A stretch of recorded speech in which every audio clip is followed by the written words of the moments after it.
에이, 늙은이들이 뭘 할 수 있겠어? 쳐다보기만 해도 금방 쓰러질 것 같은데. 정장을 입은 사내들이 비웃으며 분식집을 짓밟았습니다. 하지만 그들은 몰랐습니다. 손녀의 부탁을 받고 찾아온 4명의 노인들의 충격적인 정체를 말이죠. 오늘 사연은 이정숙 씨의 사연입니다. 사연 시작 전 구독과 좋아요 버튼 눌러주시면 영상을 제작하는데 큰 힘이 됩니다. 오늘의 사연 시작하겠습니다. 80에 가까운 나이에도 분식집 앞에 서서 손님을 맞이하는 이정숙의 얼굴에는 주름이 깊게 패여 있었습니다. 그 주름 사이로 인생의 고단함과 세월의 흔적이 고스란히 묻어났지요. 18배 결혼하여 20의 아들을 낳고 30의 남편을 잃고 50의 이분식집을 열었습니다. 이제 68이 된 이정숙은 인생의 절반을 이 작은 가게에 바쳐왔어요. 아줌마, 떡볶이 맵게 해주세요. 어머, 오늘도 왔네. 더 매운 건 몸에 안 좋아. 적당히 매운 걸로 줄게. 이정숙은 단골 학생들의 얼굴을 모두 기억했습니다. 누구는 매운 것을 좋아하고, 누구는 계란을 더 넣어달라 하고, 누구는 어묵을 좋아한다는 것까지 모두 알고 있었죠. 그것이 이정숙이 생각하는 정이었어요. 사람과 사람 사이에 오가는 작은 기억들, 그 소소한 배려가 모여 인생을 따뜻하게 만든다고 믿었습니다. 그날도 평소와 다름없이 분식집을 열었습니다. 떡을 삶고 고추장을 풀고 어묵 국물을 끓이는 일상적인 과정을 반복하다가 전화벨이 울렸습니다. 아들의 회사에서 걸려온 전화였어요. 네, 이정숙입니다. 어머니, 죄송합니다만 민수 사장님께서 갑자기 쓰러지셨습니다. 지금 바로 서울대병원으로 오셔야 할 것 같습니다. 가슴이 덜컥 내려앉았습니다. 손에 든 주걱을 그대로 바닥에 떨어뜨린 채 이정숙은 문을 닫지도 못하고 택시를 잡아탔습니다. 병원에 도착했을 때는 이미 모든 것이 끝난 후였어요. 의사는 돌연성 심장마비라고 했습니다. 건강검진도 꾸준히 받아왔고 특별한 지병도 없었는데 갑자기 가슴을 부여잡고 쓰러졌다는 것이었죠. 45살의 나이, 인생의 황금기에 갑자기 떠나버린 아들. 이정숙은 울 수조차 없었습니다. 그저 멍하니 영안실에 놓인 아들의 얼굴을 바라보며 현실을 받아들이지 못했어요. 중소기업을 운영하며 가정의 기둥 역할을 하던 아들, 그리고 이제 혼자가 된 며느리와 어린 손녀. 모든 것이 한순간에 무너져 내렸습니다. 장례를 치르고 분식집으로 돌아온 지 일주일이 지난 어느 날이었습니다. 문을 열자마자 낯선 사내들이 들이닥쳤어요. 검은 정장에 험상궂은 표정의 남자들은 자신들을 아들 회사의 채권자라고 소개했습니다. 이정숙 씨죠? 귀하의 아들이 저희에게 3억 원의 빚을 지고 있습니다. 이제 그 돈을 갚으셔야겠네요. 이정숙은 믿을 수 없었습니다. 아들은 사업이 잘 되고 있다고 했어요. 얼마 전에도 회사가 크게 성장해서 새 공장을 짓는다며 자랑했었지요. 그런데 갑자기 무슨 빚이란 말입니까? 그런 말도 안 되는 소리를. 우리 아들이 어떻게 그런 빚을 졌어요? 증거가 있나요? 사내 중 한 명이 서류 뭉치를 내밀었습니다. 계약서와 차용증, 아들의 서명이 적힌 문서들이었어요. 이정숙은 글을 잘 읽지 못했지만 그 종이들에 적힌 큰 금액의 숫자는 분명히 볼 수 있었습니다. 일주일 안에 갚지 않으면 이 가게와 대개 집을 압류하겠습니다. 알아서 하세요. 사내들은 그렇게 말하고 떠났지만 이정숙의 가슴에는 커다란 구멍이 생겨버렸습니다. 아들의 죽음도 모자라 이제는 빚까지. 이 모든 상황이 너무나 갑작스러웠고 무엇보다 이상했습니다. 아들의 죽음과 이 갑작스러운 빚 독촉 사이에 무언가 연결점이 있다는 직감이 들었지만 이정숙은 그저 막막할 뿐이었어요. 이정숙은 아들의 갑작스러운 죽음으로 정신이 혼미한 상태였습니다. 매일 밤 꿈에서 아들을 보았고 잠에서 깨면 현실의 고통이 더 크게 다가왔습니다. 그런 상황에서 들이닥친 채권자들의 협박은 그녀의 삶을 더욱 무겁게 짓눌렀어요. 어머니, 정말 아들이 그런 빚이 있었나요? 며느리 수연이 물었을 때 이정숙은 대답할 수 없었습니다. 자신도 모르는 일이었으니까요. 수연은 남편의 회사 일에 크게 관여하지 않았고 그저 집안일과 아이 양육에 전념해왔던 평범한 주부였습니다. 그녀 역시 이 상황이 믿기지 않는 눈치였지요. 내가 알아볼게. 걱정하지 마. 우리 지민이도 있잖니. 이정숙은 겉으로는 강한 척했지만 속으로는 무너져 내리고 있었습니다. 아들이 생전에 남긴 빚이라면 당연히 갚아야 하겠지만 이 모든 상황이 너무나 이상했어요. 게다가 그 사내들은 법적 절차를 밟는 것이 아니라 마치 폭력 조직처럼 윽박지르고 협박하는 모습이었습니다. 사흘 후 그 사내들이 다시 분식집을 찾아왔습니다. 이번에는 4명이었고 더 거칠었어요. 시간이 얼마 남지 않았습니다. 돈을 준비하셨나요? 이정숙은 떨리는 목소리로 대답했습니다. 그런 큰 돈을 어떻게 갑자기 마련해요? 시간이 좀 더 필요합니다. 그러자 사내들 중 하나가 갑자기 분식집 테이블을 뒤집어 엎었습니다. 떡볶이와 어묵 국물이 바닥에 쏟아졌고 플라스틱 의자들이 나뒹굴었어요. 놀란 손님들은 비명을 지르며 가게를 빠져나갔습니다. 이런 조그만 가게로는 턱없이 부족할 텐데. 들었습니다만 이 동네에 집도 있다면서요? 그걸 넘기시든지. 이정숙은 공포에 질려 말을 잇지 못했습니다. 평생을 모아 겨우 마련한 작은 집. 그마저도 빼앗긴다면 이정숙과 수연, 그리고 손녀 지민은 갈 곳이 없었죠. 제발 시간을 좀 더 주세요. 어떻게든 마련해 볼게요.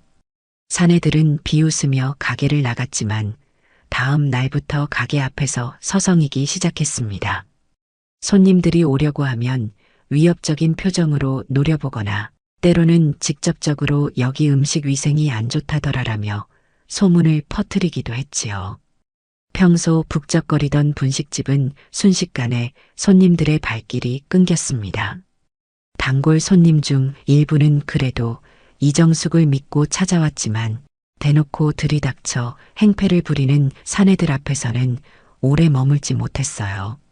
결국 분식집에는 이정숙 혼자만 남겨졌고 하루 매출은 바닥을 쳤습니다. 할머니, 저 아저씨들 왜 계속 우리 가게 앞에 있어요? 손녀 지민이 학교를 마치고 분식집에 들렀을 때 물었습니다. 12살 지민은 상황을 완전히 이해하지 못했지만 할머니의 얼굴에 드리운 그림자를 볼 수 있었어요. 아니야, 신경 쓰지 마. 할머니가 다 알아서 할 거야. 이정숙은 손녀를 안심시키려 했지만 지민은 어른들이 숨기는 무언가가 있다는 것을 느꼈습니다. 집에서도 엄마와 할머니가 밤늦게까지 이야기하는 소리, 그리고 가끔 들리는 할머니의 훌쩍거림. 모든 것이 아빠가 떠난 후 달라졌다는 것을 지민은 알고 있었죠. 그날 밤 이정숙은 작은 불상 앞에 무릎을 꿇고 앉았습니다. 평생 불교 신자였던 그녀는 아들의 명복을 빌며 기도했습니다. 그리고 이 어려운 상황을 어떻게든 헤쳐나갈 지혜를 달라고 간절히 빌었지요. 하지만 마음속 깊은 곳에서는 이미 알고 있었습니다. 이 상황이 단순한 빚 독촉이 아니라는 것을요. 아들의 죽음부터 시작된 일련의 사건들에는 분명 그녀가 모르는 무언가가 있었습니다. 다음 날 아침, 이정숙은 평소보다 일찍 분식집 문을 열었습니다. 수연과 지민에게 아침을 차려주고 평소처럼 밝게 웃으며 걱정하지 마, 다 잘 될 거야 라고 말했지만 그것이 얼마나 공허한 위로인지 스스로도 잘 알고 있었어요. 하지만 무너질 수는 없었습니다. 적어도 수연과 지민 앞에서는 강한 모습을 보여야 했으니까요. 하지만 이제 그녀에게 남은 시간은 얼마 없었습니다. 사내들이 말한 일주일이 지나면 무슨 일이 벌어질지 생각만 해도 두려웠어요. 채권자라는 사내들의 방문이 계속되자 분식집은 점점 더 어려운 상황에 놓였습니다. 장사가 잘 되던 가게는 이제 텅 비어 있는 날이 많았고 이정숙은 하루하루를 버티는 것만으로도 힘겨웠어요. 그녀의 단골 손님들은 처음에는 이정숙을 위로하고 응원했지만 채권자라는 사내들의 방문이 계속되자 분식집은 점점 더 어려운 상황에 놓였습니다. 장사가 잘 되던 가게는 이제 텅 비어 있는 날이 많았고 이정숙은 하루하루를 버티는 것만으로도 힘겨웠어요. 그녀의 단골 손님들은 처음에는 이정숙을 위로하고 응원했지만 사내들의 지속적인 위협에 점점 발길이 뜸해졌습니다. 이 할매 가게는 그만 가자. 어제 검은 양복 입은 아저씨들이 무섭게 쳐다봤어.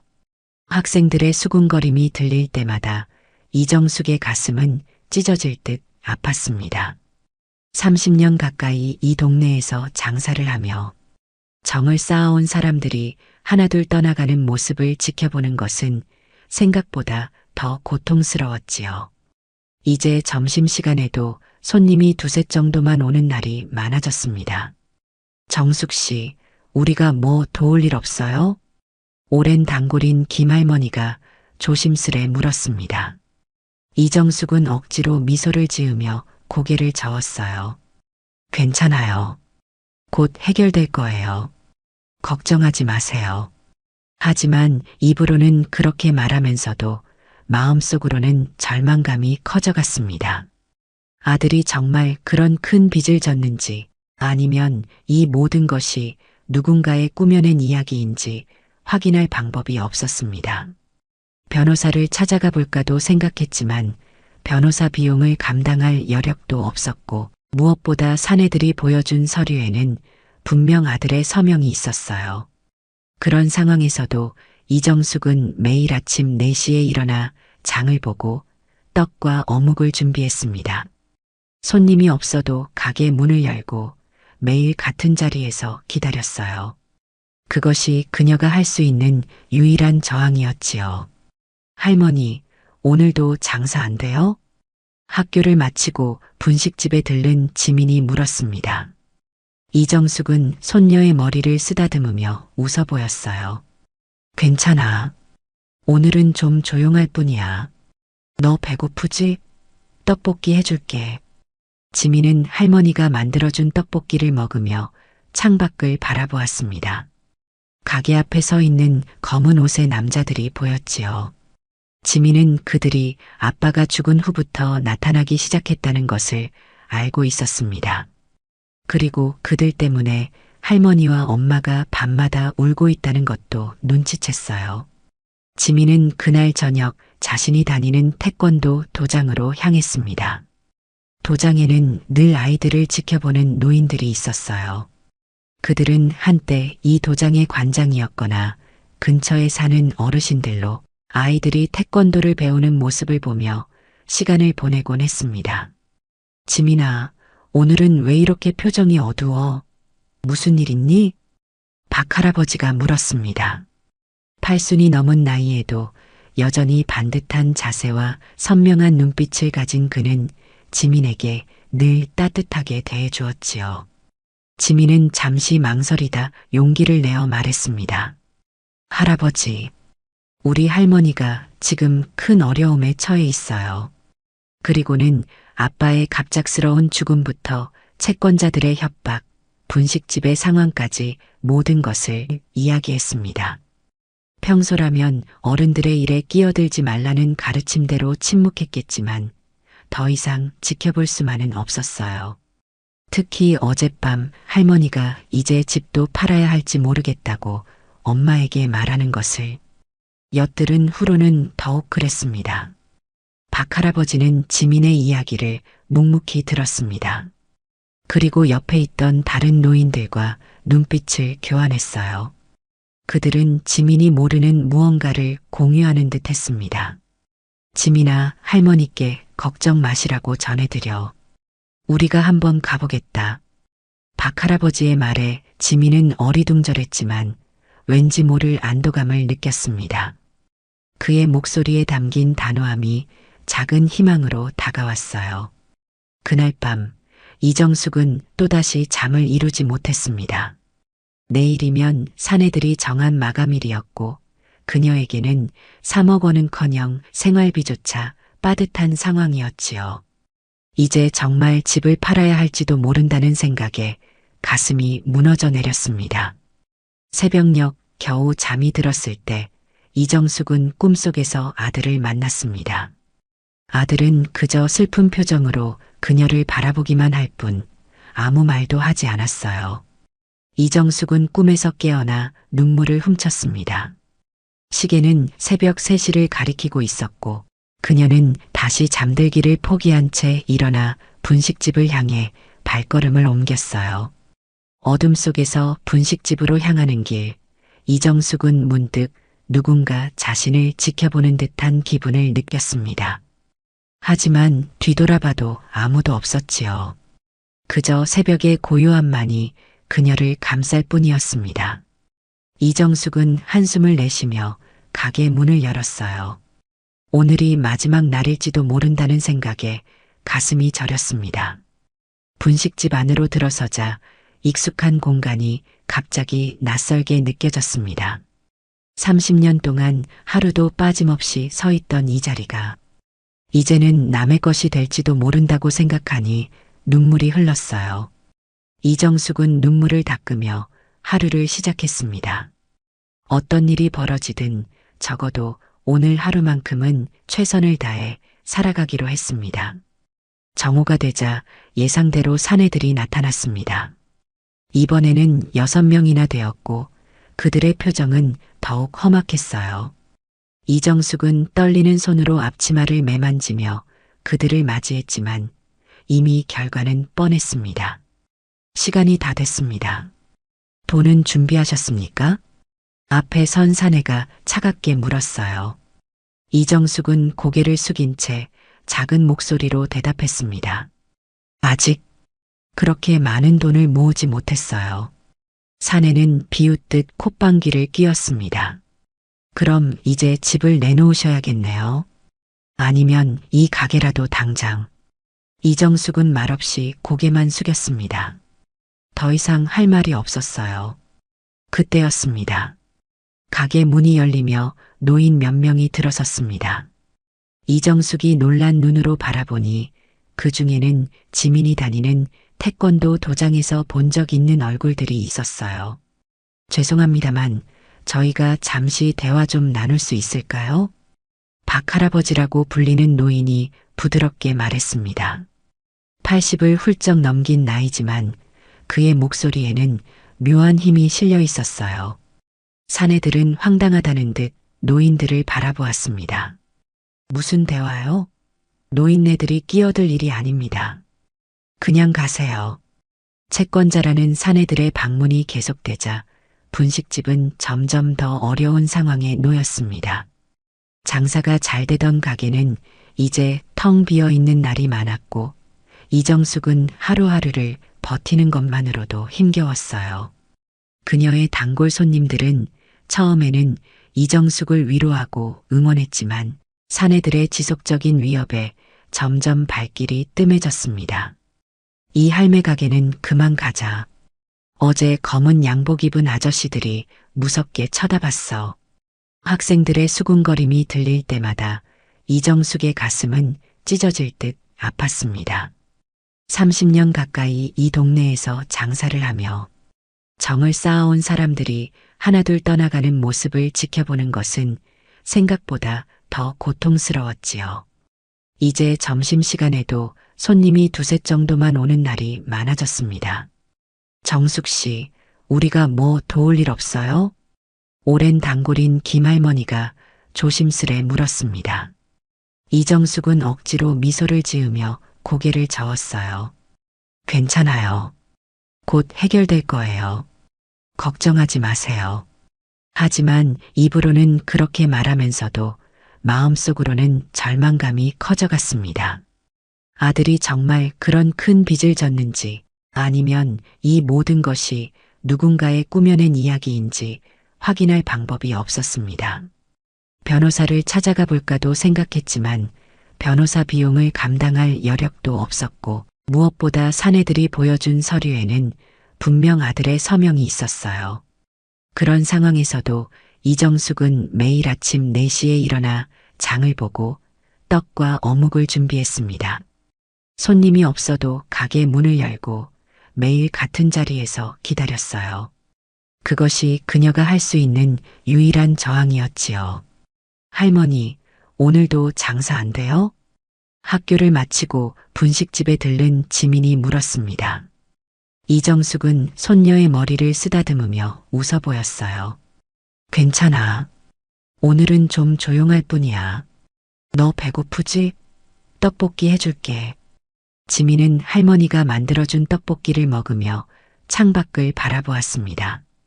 가게 앞에 서 있는 검은 옷의 남자들이 보였지요. 지민은 그들이 아빠가 죽은 후부터 나타나기 시작했다는 것을 알고 있었습니다. 그리고 그들 때문에 할머니와 엄마가 밤마다 울고 있다는 것도 눈치챘어요. 지민은 그날 저녁 자신이 다니는 태권도 도장으로 향했습니다. 도장에는 늘 아이들을 지켜보는 노인들이 있었어요. 그들은 한때 이 도장의 관장이었거나 근처에 사는 어르신들로 아이들이 태권도를 배우는 모습을 보며 시간을 보내곤 했습니다. 지민아, 오늘은 왜 이렇게 표정이 어두워? 무슨 일 있니? 박할아버지가 물었습니다. 80이 넘은 나이에도 여전히 반듯한 자세와 선명한 눈빛을 가진 그는 지민에게 늘 따뜻하게 대해주었지요. 지민은 잠시 망설이다 용기를 내어 말했습니다. 할아버지, 우리 할머니가 지금 큰 어려움에 처해 있어요. 그리고는 아빠의 갑작스러운 죽음부터 채권자들의 협박, 분식집의 상황까지 모든 것을 이야기했습니다. 평소라면 어른들의 일에 끼어들지 말라는 가르침대로 침묵했겠지만 더 이상 지켜볼 수만은 없었어요. 특히 어젯밤 할머니가 이제 집도 팔아야 할지 모르겠다고 엄마에게 말하는 것을 엿들은 후로는 더욱 그랬습니다. 박할아버지는 지민의 이야기를 묵묵히 들었습니다. 그리고 옆에 있던 다른 노인들과 눈빛을 교환했어요. 그들은 지민이 모르는 무언가를 공유하는 듯 했습니다. 지민아, 할머니께 걱정 마시라고 전해드려. 우리가 한번 가보겠다. 박할아버지의 말에 지민은 어리둥절했지만 왠지 모를 안도감을 느꼈습니다. 그의 목소리에 담긴 단호함이 작은 희망으로 다가왔어요. 그날 밤 이정숙은 또다시 잠을 이루지 못했습니다. 내일이면 사내들이 정한 마감일이었고 그녀에게는 3억 원은커녕 생활비조차 빠듯한 상황이었지요. 이제 정말 집을 팔아야 할지도 모른다는 생각에 가슴이 무너져 내렸습니다. 새벽녘 겨우 잠이 들었을 때 이정숙은 꿈속에서 아들을 만났습니다. 아들은 그저 슬픈 표정으로 그녀를 바라보기만 할 뿐 아무 말도 하지 않았어요. 이정숙은 꿈에서 깨어나 눈물을 훔쳤습니다. 시계는 새벽 3시를 가리키고 있었고 그녀는 다시 잠들기를 포기한 채 일어나 분식집을 향해 발걸음을 옮겼어요. 어둠 속에서 분식집으로 향하는 길, 이정숙은 문득 누군가 자신을 지켜보는 듯한 기분을 느꼈습니다. 하지만 뒤돌아봐도 아무도 없었지요. 그저 새벽의 고요함만이 그녀를 감쌀 뿐이었습니다. 이정숙은 한숨을 내쉬며 가게 문을 열었어요. 오늘이 마지막 날일지도 모른다는 생각에 가슴이 저렸습니다. 분식집 안으로 들어서자 익숙한 공간이 갑자기 낯설게 느껴졌습니다. 30년 동안 하루도 빠짐없이 서 있던 이 자리가 이제는 남의 것이 될지도 모른다고 생각하니 눈물이 흘렀어요. 이정숙은 눈물을 닦으며 하루를 시작했습니다. 어떤 일이 벌어지든 적어도 오늘 하루만큼은 최선을 다해 살아가기로 했습니다. 정오가 되자 예상대로 사내들이 나타났습니다. 이번에는 6명이나 되었고 그들의 표정은 더욱 험악했어요. 이정숙은 떨리는 손으로 앞치마를 매만지며 그들을 맞이했지만 이미 결과는 뻔했습니다. 시간이 다 됐습니다. 돈은 준비하셨습니까? 앞에 선 사내가 차갑게 물었어요. 이정숙은 고개를 숙인 채 작은 목소리로 대답했습니다. 아직 그렇게 많은 돈을 모으지 못했어요. 사내는 비웃듯 콧방귀를 뀌었습니다. 그럼 이제 집을 내놓으셔야겠네요. 아니면 이 가게라도 당장. 이정숙은 말없이 고개만 숙였습니다. 더 이상 할 말이 없었어요. 그때였습니다. 가게 문이 열리며 노인 몇 명이 들어섰습니다. 이정숙이 놀란 눈으로 바라보니 그 중에는 지민이 다니는 태권도 도장에서 본 적 있는 얼굴들이 있었어요. 죄송합니다만 저희가 잠시 대화 좀 나눌 수 있을까요? 박할아버지라고 불리는 노인이 부드럽게 말했습니다. 80을 훌쩍 넘긴 나이지만 그의 목소리에는 묘한 힘이 실려 있었어요. 사내들은 황당하다는 듯 노인들을 바라보았습니다. 무슨 대화요? 노인네들이 끼어들 일이 아닙니다. 그냥 가세요. 박할아버지는 미소를 지으며 자리에 앉았습니다. 다른 노인들도 그의 주변에 자리 잡았어요. 그들은 모두 70에서 80 사이의 나이였지만 어딘가 평범한 노인들과는 달랐습니다. 그들의 눈빛과 자세에는 젊은이들에게서도 보기 힘든 단단함이 있었지요. 우리는 지민이 할아버지들입니다. 그 아이가 걱정돼서 왔어요. 사내들은 어이없다는 표정으로 서로를 바라보았습니다. 그중 하나가 앞으로 나서며 목소리를 높였어요. 노인네들 장난하시는 거예요? 이거 장난칠 일이 아닙니다. 당장 나가세요. 그러나 노인들은 꿈쩍도 하지 않았습니다. 오히려 더 편안하게 자리에 앉았지요. 박할아버지가 천천히 말을 이어갔습니다. 우리는 한때 특수부대에서 근무했던 사람들입니다. 지금은 태권도 도장에서 시간을 보내며 여생을 보내고 있지요. 그런데 우리 손녀 같은 지민이가 할머니 때문에 걱정한다기에 와봤습니다. 이정숙은 놀란 눈으로 노인들을 바라보았습니다. 특수부대라니. 그저 평범한 노인들처럼 보였는데요. 사내들도 잠시 당황한 기색이 역력했지만 곧 다시 태도를 강경하게 바꿨습니다. 무슨 소리 하시는 거예요? 여기는 우리와 이 할머니 사이의 일입니다. 끼어들지 마세요. 박할아버지는 여전히 미소를 잃지 않은 채 사내들을 바라보았습니다. 그의 눈빛이 순간 날카롭게 변했어요. 그렇다면 먼저 증거부터 보여주시죠. 정확히 어떤 계약의 근거에서 이 금액을 요구하는 것인지. 사내 중 하나가 서류 뭉치를 꺼내 테이블 위에 던졌습니다. 박할아버지는 천천히 서류를 집어들고 꼼꼼히 살펴보기 시작했어요. 그의 옆에 앉은 다른 노인도 함께 서류를 검토했습니다. 이 서명이 의심스럽군요. 그리고 날짜도 이상합니다. 이 회사가 설립된 것이 겨우 6개월 전인데 이 계약서는 1년 전에 작성된 것으로 되어 있어요. 노인의 지적에 사내들의 표정이 순간 굳었습니다. 이정숙은 놀란 눈으로 서류를 바라보았어요. 그동안 너무 충격에 빠져 있어서 그런 세부 사항은 살펴보지 못했던 것이었습니다. 그건 단순한 오타입니다.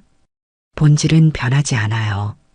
이 할머니의 아들이 우리에게 빚을 졌고 이제 그걸 갚아야 한다는 사실은요. 박할아버지는 고개를 천천히 저었습니다. 그의 옆에 앉은 최할아버지라 불리는 노인이 말을 이었어요. 그렇다면 법적 절차를 밟는 게 맞지 않을까요? 왜 이렇게 위협적으로 접근하시는 건가요? 합법적인 채권자라면 법원을 통하는 것이 정상적인 절차지요. 사내들은 점점 초조해지기 시작했습니다. 그들 중 가장 덩치 큰 사람이 앞으로 나서며 테이블을 세게 내리쳤어요. 이봐요. 노인네들이 뭔데 참견이야? 당장 나가지 않으면 우리가 경찰을 부를 겁니다. 노인들은 여전히 평온한 모습이었습니다. 박 할아버지가 천천히 일어나 사내를 똑바로 바라보았어요. 그의 키는 사내보다 한참 작았지만 어딘가 위압적인 기운이 느껴졌습니다. 경찰에 신고하는 건 좋은 생각이네요. 우리도 그렇게 하려던 참이었어요. 그런데 참 이상한 일이 우리가 알아본 바로는 당신들이 소속된 회사가 공식 등록된 기록이 없더군요. 게다가 당신들 중 2명은 과거에 사기 전과가 있고요. 이 말에 사내들의 표정이 확연히 변했습니다. 그들은 서로를 쳐다보며 당황한 기색이 역력했어요. 이정숙은 입을 다물지 못하고 상황을 지켜보고 있었습니다. 이봐요, 노인네들. 장난치는 거예요? 우리가 누군지 알고. 사내의 말이 채 끝나기도 전에 박 할아버지 옆에 있던 김 할아버지가 주머니에서 휴대폰을 꺼내 보여주었습니다. 화면에는 사내들의 사진과 함께 몇몇 정보가 나열되어 있었어요. 강동철 34살 사기 전과 3범. 박진우 42 폭력 조직 가담 혐의로 구속 전력 있음. 나머지도 비슷한 이력이네요. 사내들의 얼굴이 창백해졌습니다. 노인들은 단순한 노인이 아니었던 것이었습니다. 박 할아버지가 다시 입을 열었어요. 우리는 오랫동안 이 나라를 위해 특수 임무를 수행했던 사람들입니다. 지금은 나이가 들어 은퇴했지만 우리의 정보망은 여전히 살아있어요. 당신들이 하는 일 그리고 당신들 뒤에 있는 사람까지도 우리는 알고 있습니다. 이정숙은 놀란 눈으로 노인들을 바라보았습니다. 평범해 보이는 이 노인들이 과거 특수부대 출신이라니, 그것도 여전히 정보망을 가지고 있다니 믿기 힘든 이야기였지요. 사내들은 더 이상 강경한 태도를 유지하지 못했습니다.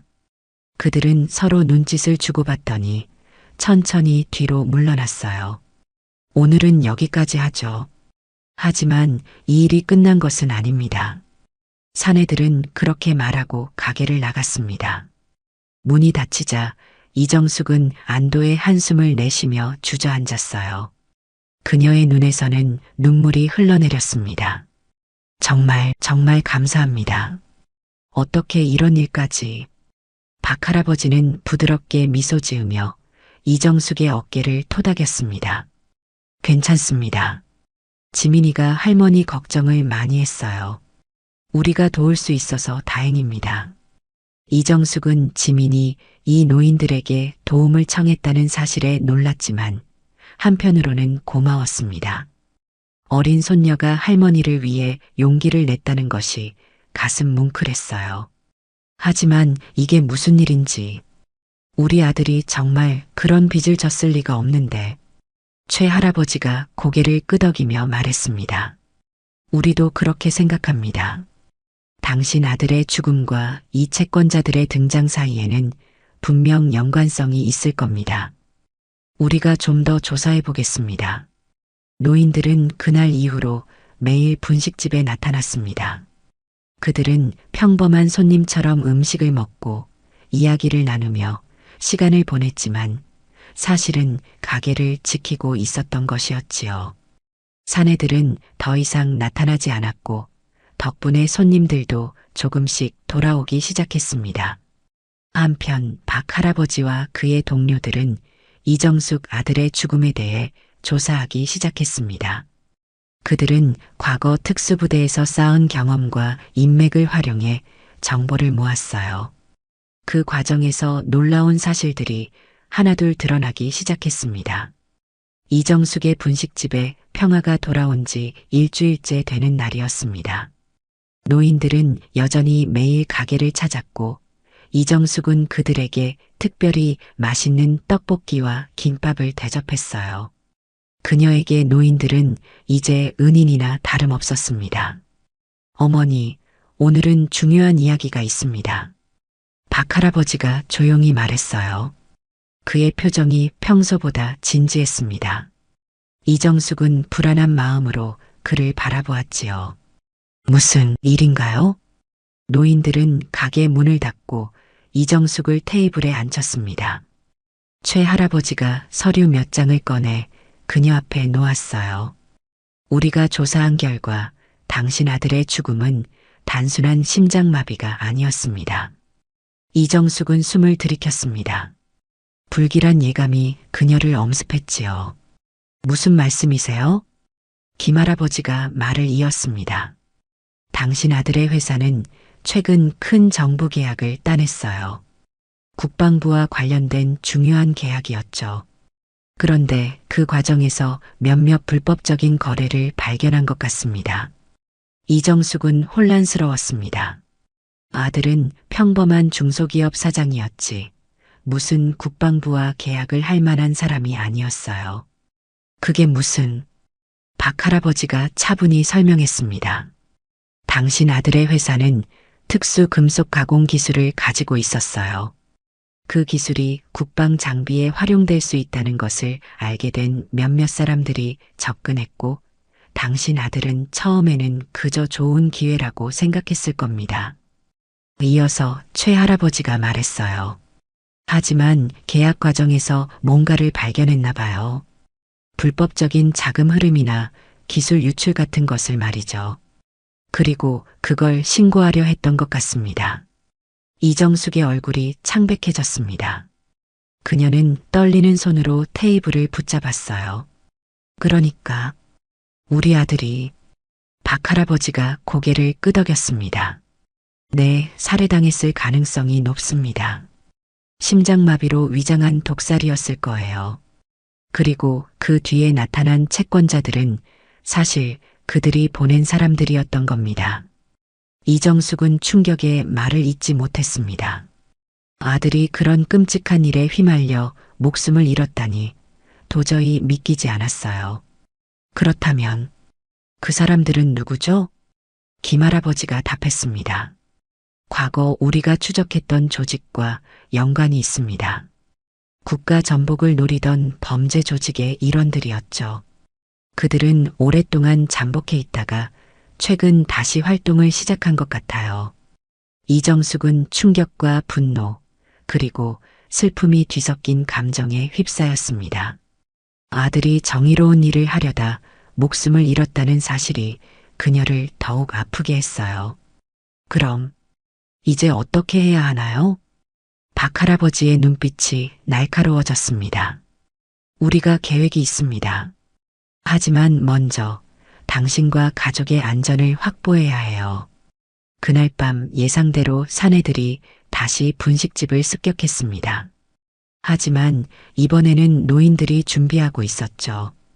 이번에는 10명이 넘는 인원이 검은 밴에서 내려 무자비하게 가게 문을 박차고 들어왔어요. 선두에 선 남자는 이전보다 더 고급스러운 정장을 입고 있었고 얼굴에는 흉터가 선명했습니다. 이번에는 노인네들도 함께 처리하라는 지시가 있었습니다. 편하게 가실 수도 있고 고통스럽게 가실 수도 있어요. 선택은 당신들 몫이죠. 흉터 남자가 비웃듯 말했지만 박할아버지와 그의 동료들은 평온한 표정으로 자리에 앉아 있었습니다. 이정숙은 뒤편 주방에 숨어 있었어요. 참 재미있는 말을 하시네요. 하지만 우리는 이미 한 번 죽을 뻔한 사람들입니다. 죽음이 그렇게 무섭지 않아요.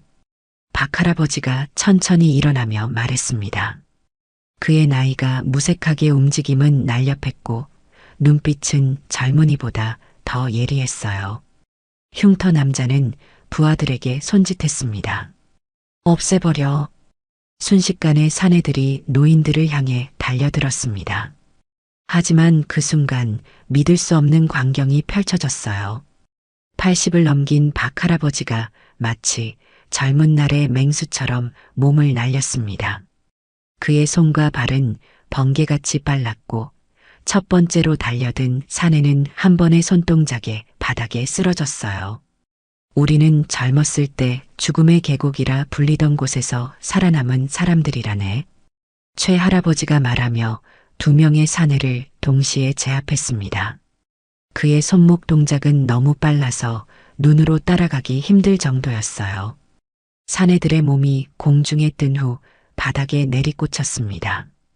김할아버지는 아예 웃고 있었습니다. 그에게 달려든 세 명의 사내를 상대로 마치 춤을 추듯 우아하게 몸을 돌리며 한 명씩 쓰러뜨렸어요. 그의 움직임은 마치 오랫동안 연마된 무용수의 그것과 같았습니다. 이런. 우리 같은 노인네를 상대로 이렇게 많은 인원을 동원하다니. 좀 과한 것 아닌가? 이 말이 채 끝나기도 전에 또 다른 사내 두 명이 쓰러졌습니다.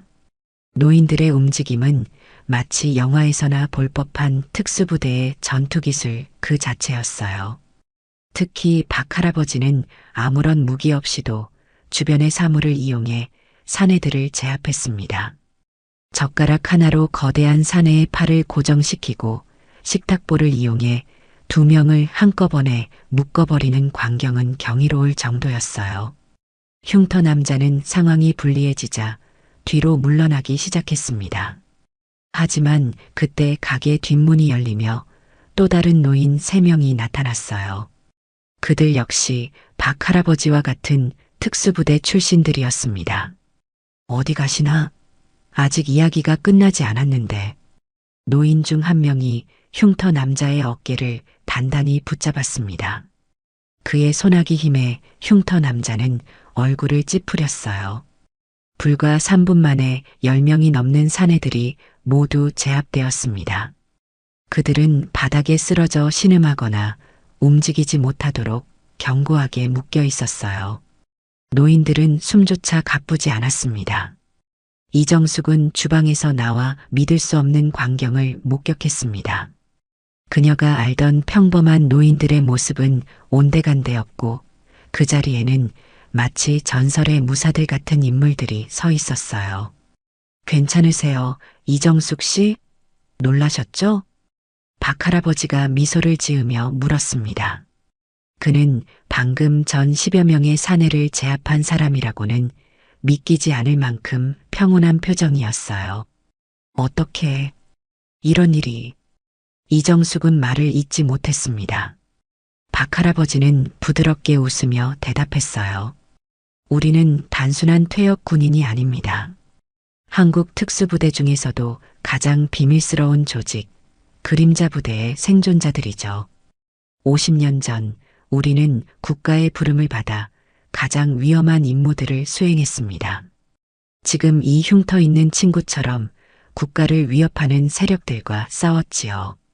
흉터 남자는 바닥에 꿇어앉은 채 노인들을 증오에 찬 눈빛으로 바라보았습니다. 최 할아버지가 그에게 다가가 무릎을 꿇었어요. 자, 이제 말할 때가 되었소. 누가 당신들을 보냈지? 그리고 이정숙 씨의 아들은 왜 죽어야 했지?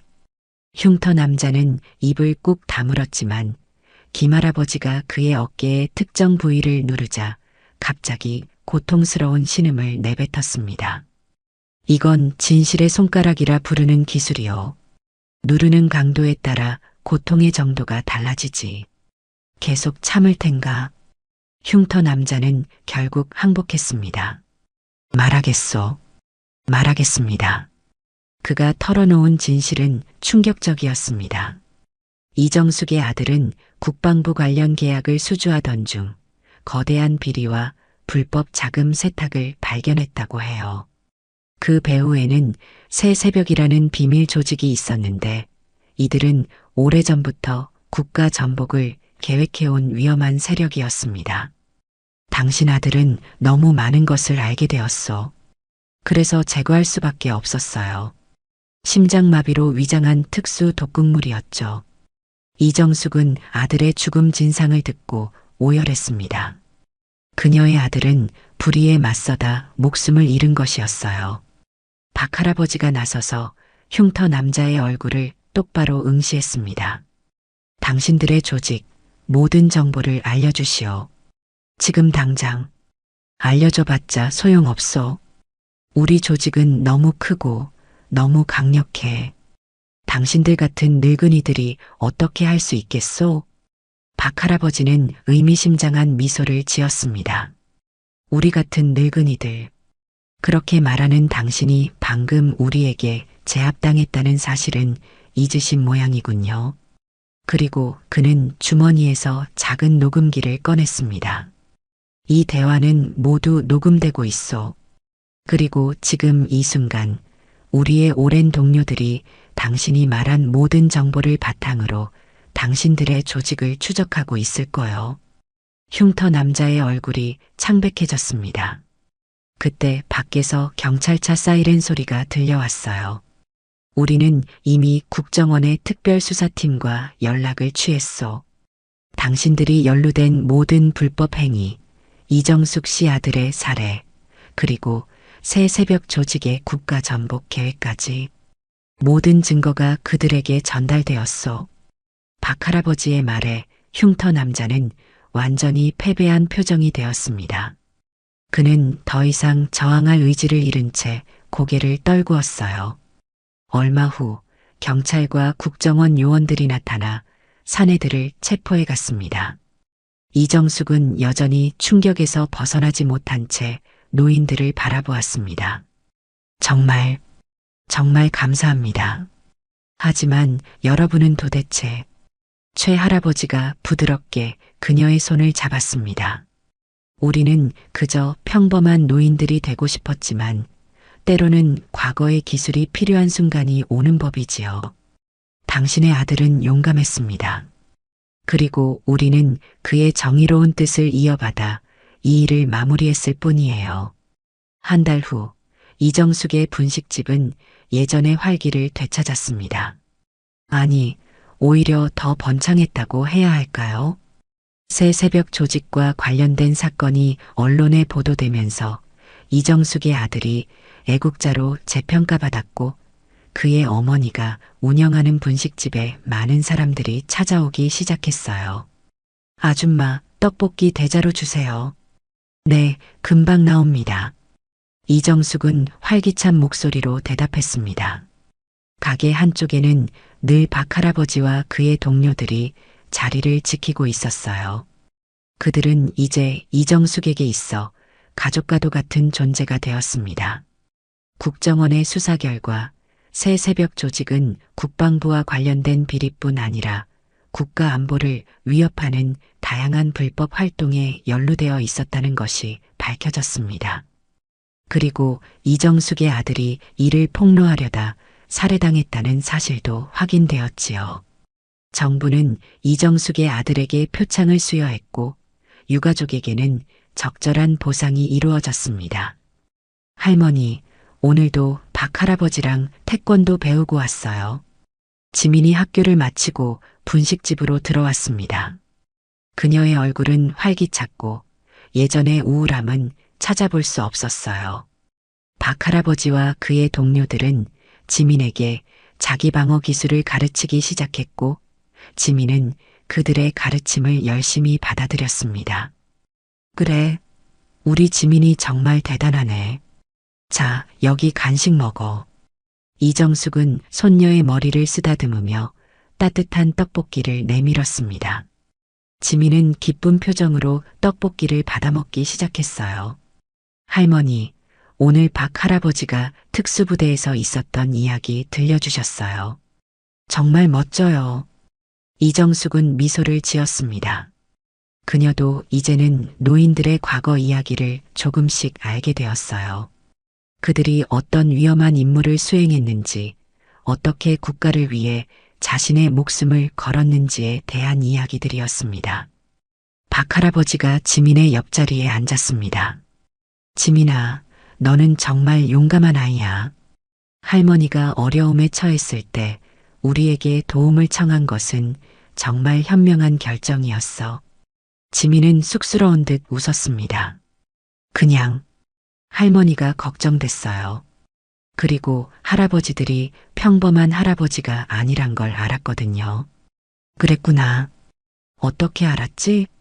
지민은 솔직하게 대답했습니다. 할아버지들이 도장에서 이야기할 때 가끔 군대 용어를 쓰시는 걸 들었어요. 그리고 움직임도 다른 할아버지들이랑 달랐고요. 더 날카롭고 정확했어요. 박 할아버지는 감탄했습니다. 와, 정말 눈썰미가 좋구나. 넌 좋은 관찰자가 될 수 있겠어. 그날 저녁 분식집 문을 닫은 후 이정숙은 노인들과 함께 간단한 식사 자리를 마련했습니다. 수연도 함께했고 지민도 특별히 늦게까지 깨어 있도록 허락받았어요. 여러분, 정말 감사합니다. 여러분이 아니었다면 우리 가족은 모든 것을 잃었을 거예요. 이정숙이 술잔을 들며 말했습니다. 그녀의 눈에는 눈물이 고여 있었지만 그것은 슬픔의 눈물이 아니라 감사의 눈물이었어요. 괜찮습니다. 우리는 그저 국가를 위해 싸우던 평범한 노인들일 뿐이에요. 당신의 아들이 보여준 용기가 있었기에 이 일을 마무리할 수 있었습니다. 박 할아버지가 차분히 대답했습니다. 그의 눈빛에는 깊은 연륜이 담겨 있었어요. 최 할아버지가 말을 이었습니다. 사실 우리에게도 큰 의미가 있는 일이었어. 은퇴 후 그저 하루하루를 보내던 우리에게 다시 한번 의미 있는 일을 할 수 있는 기회였으니까요. 맞아요. 오랫동안 우리가 쫓던 새 새벽 조직의 뿌리를 뽑을 수 있었으니 이제 우리도 정말 편안하게 노후를 보낼 수 있게 되었습니다. 김할아버지의 말에 다른 노인들도 고개를 끄덕였습니다. 그들은 오랫동안 그림자 속에서 국가를 지켜왔고 이제 마지막 임무를 성공적으로 마무리한 것이었어요. 할머니, 이제 우리 아빠는 하늘에서 편안해지셨겠죠? 지민이 조심스레 물었습니다. 이정숙은 손녀를 꼭 안아주었어요. 그래, 아빠는 이제 정말 편안해지셨을 거야. 아빠가 옳은 일을 하려고 했다는 것이 모두에게 알려졌으니까. 그리고 아빠가 걱정했던 나쁜 사람들도 이제 더 이상 나쁜 짓을 하지 못하게 되었고, 수연은 조용히 눈물을 훔쳤습니다. 그녀도 남편의 죽음이 헛되지 않았다는 사실에 위안을 느꼈어요. 이제 어떤 계획이 있으신가요? 이정숙이 노인들에게 물었습니다. 박 할아버지는 미소를 지으며 대답했어요. 글쎄요, 다시 평범한 노인으로 돌아가려고요. 도장에서 아이들을 가르치고 가끔 이렇게 맛있는 떡볶이도 먹으러 오고. 하지만 우리는 여전히 조직에 남은 잔당들을 감시할 겁니다. 완전히 사라졌다고 확신할 때까지는요. 최 할아버지의 말에 모두가 진지한 표정이 되었습니다. 그들의 임무는 아직 완전히 끝난 것이 아니었어요. 몇 주 후 이정숙의 분식집 앞에 작은 기념비가 세워졌습니다. 그것은 이정숙의 아들을 기리는 것이었고 많은 사람들이 참석한 가운데 간단한 제막식이 열렸어요. 정부 관계자들도 참석했고 언론에서도 큰 관심을 보였습니다. 이 기념비는 우리 사회의 정의와 진실을 위해 희생한 모든 이들을 기억하기 위한 것입니다. 이정숙 씨의 아들뿐만 아니라 그 뒤에서 묵묵히 국가를 지켜온 많은 영웅들을 함께 기리고자 합니다. 장관의 연설에 박수가 터져 나왔습니다. 이정숙은 감격에 겨워 눈물을 흘렸고 수연과 지민도 그녀의 곁을 지켰어요. 제막식이 끝난 후 이정숙은 조용히 박 할아버지에게 다가갔습니다. 이 모든 것이 할아버지들 덕분이에요. 정말 감사합니다. 박 할아버지는 고개를 저었습니다. 아닙니다. 이건 모두 당신 아들의 용기 덕분이죠. 그리고 포기하지 않고 진실을 믿은 당신 덕분입니다. 이정숙은 깊은 생각에 잠겼습니다. 아들의 죽음은 여전히 아픈 상처였지만 이제 그 상처는 조금씩 아물어가고 있었어요. 그리고 그 과정에서 새로운 가족이라 할 수 있는 노인들을 만났습니다. 지민아, 할머니가 하나 물어볼게. 커서 뭐가 되고 싶니? 저녁 식사 시간에 이정숙이 손녀에게 물었습니다. 지민은 잠시 생각하더니 자신있게 대답했어요. 저는 아빠처럼 용감한 사람이 되고 싶어요. 그리고 박 할아버지처럼 나쁜 사람들로부터 다른 사람들을 지켜주는 사람이 되고 싶어요. 이정숙은 미소를 지었습니다. 손녀의 대답에서 희망을 보았기 때문이었어요. 그래, 넌 분명 훌륭한 사람이 될 거야. 하지만 기억해. 절대 포기하지 말아야 해. 어떤 어려움이 와도 진실과 정의를 믿고 포기하지 않는 것이 가장 중요한 거야. 지민은 고개를 끄덕였습니다. 이정숙의 말은 단순한 교훈이 아니라 그녀와 가족이 직접 겪고 배운 인생의 진리였어요. 창밖으로 석양이 지고 있었습니다. 분식집에는 여전히 손님들로 북적였고 한쪽에는 노인들이 자리를 지키고 있었어요. 그들은 더 이상 단순한 노인이 아니었습니다. 그들은 정의의 수호자였고 이정숙 가족의 든든한 지원군이었습니다. 이정숙은 창밖을 바라보며 생각했습니다. 인생은 때로 가혹하고 불공정하지만 진실은 결국 밝혀지고 정의는 언젠가 실현된다는 것을요. 그리고 그 과정에서 예상치 못한 도움의 손길이 뻗어올 수 있다는 것도 말이죠. 자, 오늘도 장사 마감할 시간이네. 모두들 수고 많았어요. 이정숙은 활기찬 목소리로 말했습니다. 그녀의 인생에 새로운 장이 열리고 있었고 앞으로의 날들은 더 이상 두렵지 않았습니다. 그녀에게는 이제 든든한 지원군이 있었으니까요. 노인들은 여전히 그림자처럼 그녀의 곁을 지키고 있었습니다. 평범한 노인의 모습으로 돌아갔지만 그들의 눈빛만은 여전히 날카로웠어요. 이정숙과 그녀의 가족을 그리고 이 나라의 평화를 지키기 위한 마지막 임무를 수행하기 위해서였습니다.